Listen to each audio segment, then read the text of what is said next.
رمضان، قرآن اور پاکستان، ان تینوں کا آپس میں بڑا خاص تعلق ہے۔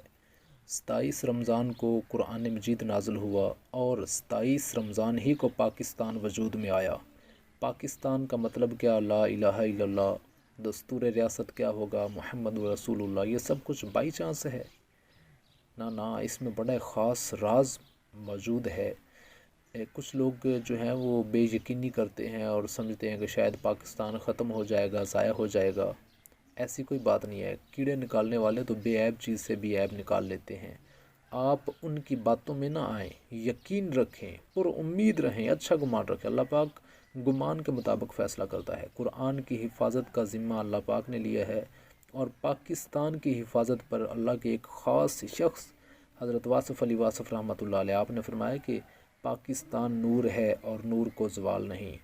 کیا پاکستان ایٹمی پاور ہونے کی وجہ سے محفوظ ہے، یا ایک منظم فوج اور اچھی فوج کی وجہ سے محفوظ ہے؟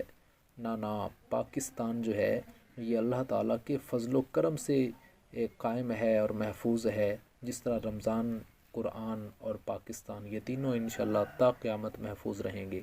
پاکستان کا مطلب ہے پاک جگہ، پاک لوگوں کے رہنے کی جگہ، اور اس کے دارالحکومت کا نام بھی اسلام پر ہے، اسلام آباد۔